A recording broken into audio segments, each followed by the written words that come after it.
Salve família vascaína! Sejam bem-vindos aí a mais um vídeo no canal. Eu sou o Thiago, você está no canal Vasco em Família. Se não for inscrito aqui já dá aquela moral, se inscreve no nosso canal.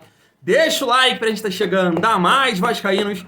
E não esquece também de ativar o sininho de notificação para não perder os próximos vídeos. E tá sempre por aqui, deixando a sua opinião, o seu comentário, pra gente fazer aquela resenha boa de vascaíno para vascaíno. Nesse vídeo eu quero trazer aqui o Veloso, né, ex-jogador, palmeirense, que estava lá hoje nos Donos da Bola com o Neto e comentou um pouco aí sobre a partida do Palmeiras, algumas dificuldades que o Palmeiras vem tendo sem o Rafael Veiga. Quero trazer aqui pra gente debater sobre essa partida aí, esse grande jogo de domingo que vai ter Maraca lotado. Thiago Leifert, vamos trazer aqui o Thiago Leifert também, que hoje lá no canal dele, né, o 3 na área, participa lá também, o Fui Clear, acho que o canal é dos dois, deu uma zoada no Vasco. Mas a gente sabe que o Thiago, ele é São Paulino e segundo ele aí o São Paulo corre um sério risco de ser rebaixado. Vamos trazer aqui para debate, já que ele zoou o nosso Vascão. Dandan, narrador da Sport TV, também deu uma criticada aí no Carabajal, ou Carabarral. Segundo ele, poxa, o Vasco precisa de um meia e não de um jogador que nunca fez nada. E aí? Vamos debater também sobre isso. Mas vamos começar aqui o nosso vídeo com o Thiago Leifert, a família vascaína, que deu uma zoada no Vasco nessa questão aí de rebaixamento. E é uma das coisas que a gente tem que mudar a partir desse ano, né? Sempre que tem alguma zoação com essa coisa de cair, o Vasco é colocado no meio e a gente espera que o Vasco possa fazer um bom campeonato para essa zoação ficar longe do Vasco a partir de agora. Mas vamos ver aqui a zoada do Thiago Leifert e depois ele falando um pouco aí do São Paulo. Se liga só. O São Paulo tem uma similaridade bastante grande com o Vasco. A sorte que o São Paulo Para, tem... eu vou te mutar. Eu vou mutar seu microfone agora. Acabou, não vai mais falar. Não vai mais falar. Não vai, para, meu. Para de desejar o mal pras pessoas. Para de falar. Filho da que mãe. Vasco que? Filho da mãe. Filho da mãe. Olha, respeita, meu vice, respeita. Você trauma de 8-9. Olha só. Muitos torcedores me xingaram falando, esse corintiano não sei o quê, só para informação de todos, eu sou São Paulino e eu estou dizendo que eu acho que meu time é seríssimo candidato ao rebaixamento. E continuo achando. E eu disse, e foi a frase que mais gerou, assim, discussão, foi, eu não acho que a culpa seja do Rogério, né, eu falei. E eu continuo achando que não é. E acho que o Rogério ter sido demitido e ter saído é mais um sintoma ruim. Se o Rogério, um dos maiores ídolos da história do clube, se não o maior, não acredita que ele é capaz de salvar o clube, e o clube não acredita que ele é capaz de salvar o clube, é porque é um problema muito sério lá dentro. Então quando eu falo que a culpa não é do Rogério, fica, como assim não é do Rogério, Thiago? Você mesmo falou, ficaram 3 semanas treinando e não mudou nada. O Rogério não joga mais. Se a gente tivesse 10 Rogérios, ok. Mas a gente às vezes também superestima os treinadores. O treinador não é mágico, ele não causa uma reformulação total no cérebro dos caras. Nós temos ali um elenco, eles treinaram 3 semanas com o Rogério e não aconteceu nada. Eles também estão jogando bola. Eles também têm culpa. Ainda bem que o Dorival topou. Tá aí, família. Eu trouxe aqui essa zoação aí do Thiago, ele também colocando a opinião que o São Paulo é um time sério candidato a cair para a segunda divisão. E antes dessa partida que o Vasco fez aí diante do Atlético Mineiro, eu via muito vascaíno colocando o Vasco como um sério candidato também a brigar para não cair. Sempre pontuei aqui que não acho dessa forma, até mesmo do Vasco, antes mesmo do Vasco ganhar do Atlético Mineiro, né?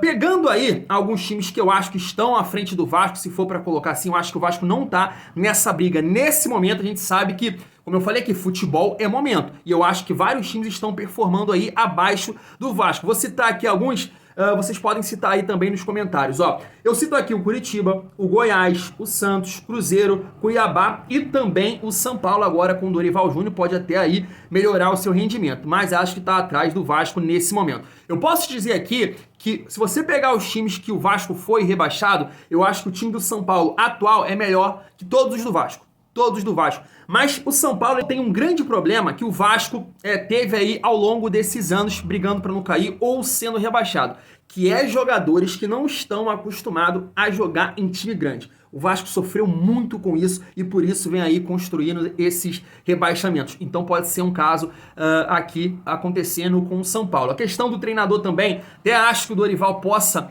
melhorar aí a performance, pode, mas é difícil, né, cara? E aquele debate aqui, eu criei esse canal no dia 5 5 de outubro de 2020. E desde então sempre tem um debate aqui. Eu falo assim, ó, o problema do Vasco durante esses anos estava longe de ser treinador. Longe.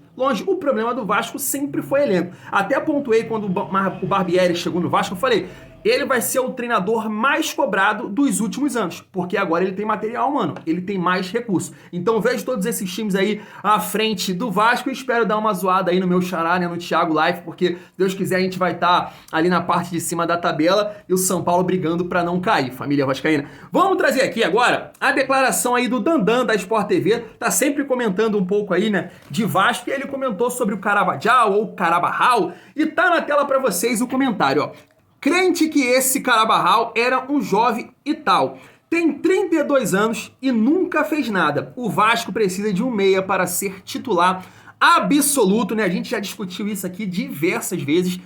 O Barbieri, numa coletiva, falou, né, que o Paulo Brax sabia, o Luiz Melo sabia, sempre foi um desejo dele contar com esse jogador. Já citei aqui diversas vezes. Você pega o time do Barbieri em 2021 lá no RB, tinha esse meia articulador. Você pega o RB num mau momento em 2022, tinha esse meia articulador. E detalhe, nas duas competições, o RB Bragantino foi um dos melhores ataques da competição. Ele sempre teve um problema no seu jogo, o Barbieri, que era a defesa, né? Tomava muitos gols aí o RB Bragantino, mas parece que vem ajeitando o Vasco. O Vasco dos clubes da Série A, a gente pode pontuar aqui que é uma das melhores defesas. Agora, também tem aquela questão das partidas, né? O Vasco é um dos times que menos jogou no ano, mas é uma defesa que me parece sólida, pelo menos mostrou isso aí diante do Atlético Mineiro, com uma boa exibição do Bambu, do Léo, do Pumita e também do Piton, e uma partida sensacional do Jardim. Agora na frente, falta mesmo esse meia articulador para chamar a responsabilidade,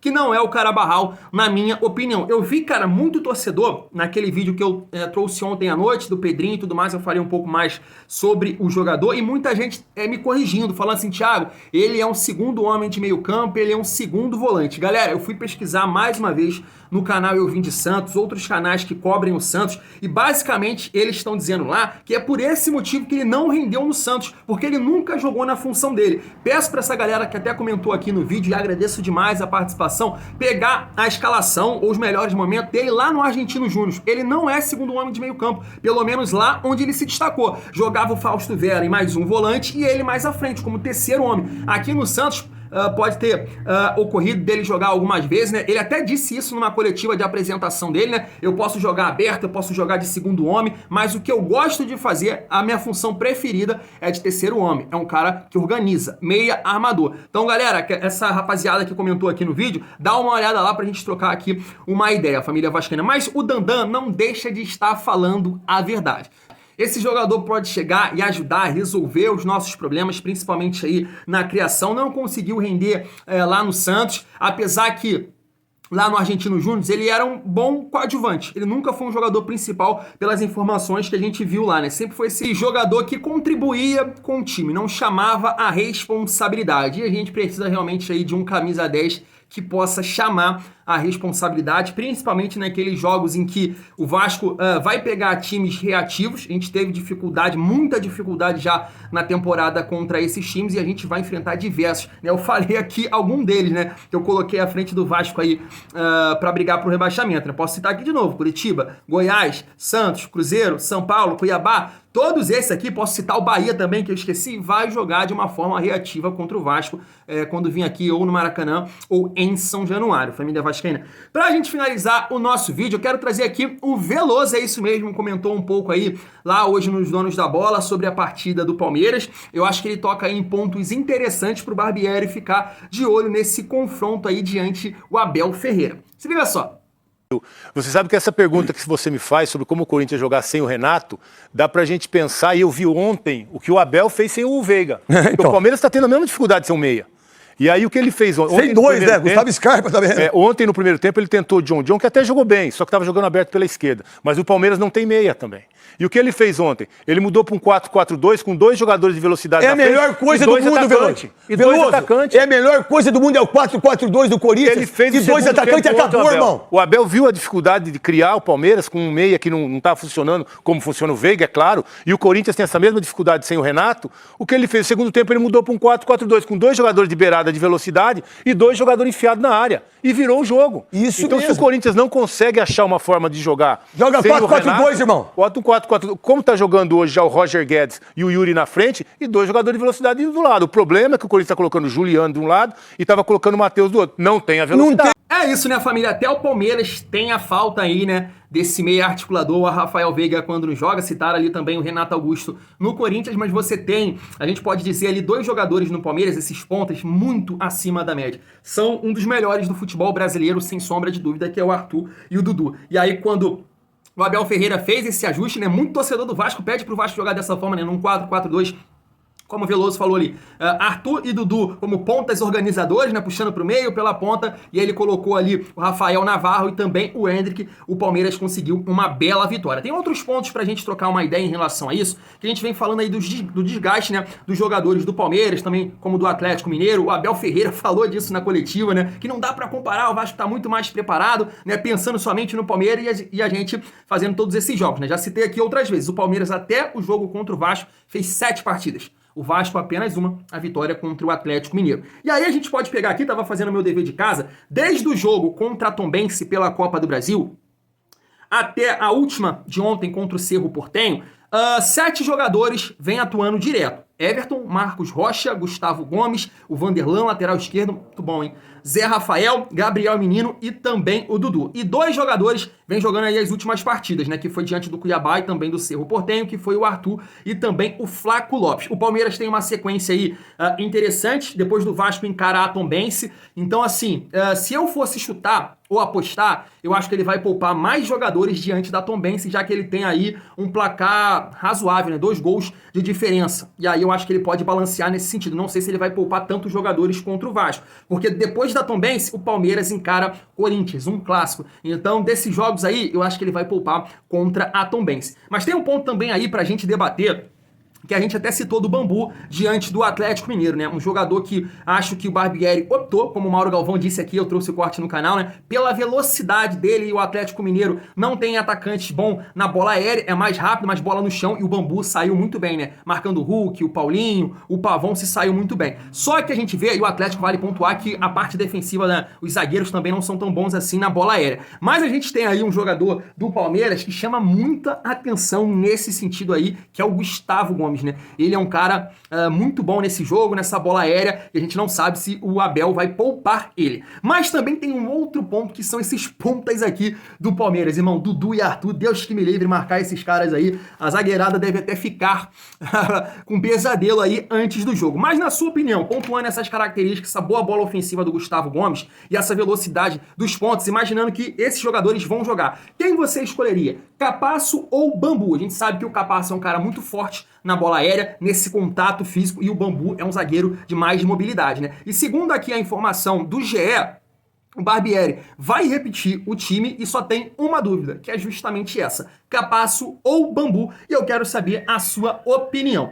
Eu vou deixar a minha aqui. Se o Palmeiras repetir a maneira que vem jogando, né, principalmente esses 7 jogadores aqui que eu citei, né, Dudu, Gabriel Menino, o Arthur, o Gustavo Gomes, eu colocaria o Bambu, cara. Eu colocaria o Bambu. Eu sei que a jogada do Palmeiras aérea com o Gustavo Gomes é muito forte, mas, poxa, encarar Dudu e Arthur, eu acho que o Bambu ele pode se sair melhor nessa questão de velocidade. Eu até prefiro o Capasso, acho que com o tempo ele vai saber se portar no futebol brasileiro, encarando esses jogadores de mais velocidade, mas eu acho que você tem que aproveitar também o momento do Bambu. Ele fez uma partida sem comentários contra o Atlético Mineiro. Então, se ele repetir essa partida aí contra o Palmeiras, é um cara que você já ganha, dando moral, podendo ajudar em outras situações, né? Você sabe, poxa, dá pra contar com o Bambu. Então, pontuando essas características aqui, mesmo do Gustavo Gomes, acho que eu entraria com o Bambu sim, família vascaína. Mas, ficou engraçado agora, eu entraria com o Bambu sim. Mas queria saber a opinião de vocês. E um outro duelo que chama a atenção é de Barbieri e Abel Ferreira. É isso mesmo, né? A gente viu sempre que o Abel Ferreira jogava contra o Maurício Barbieri, essa questão aí que os treinadores brasileiros precisam melhorar, precisam estudar mais. E ele sempre elogiou muito o Barbieri lá no RB Bragantino. E chegou o momento do Barbieri empatar essa resenha aí, tá? Porque eu vou botar na tela pra vocês aí os resultados de Barbieri e também de Abel Ferreira. Tá na tela, ó. Em 2021, Barbieri levou a melhor. Foram 2 vitórias aí contra 1 vitória de Abel Ferreira. Mas já em 2022, quem levou a melhor foi o Abel Ferreira, né? Com 2 vitórias e 1 empate. Ou seja, tá 3-2 aí pro Abel Ferreira. Então, se o Vascão ganhar do Palmeiras no domingo, o Barbieri empata aí em 3 vitórias pro Barbieri, 3 vitórias pro Abel. Mais um motivo aí pros jogadores do Vasco, pra torcida se superar aí, fazer uma festa bonita, pressionar o Palmeiras pra gente conquistar esses 3 pontos, ó, moral, psicológico, lá em cima pra encarar o Bahia na próxima rodada. Família vascaína, eu vou ficando por aqui. Tamo junto e é muito bom ser Vasco.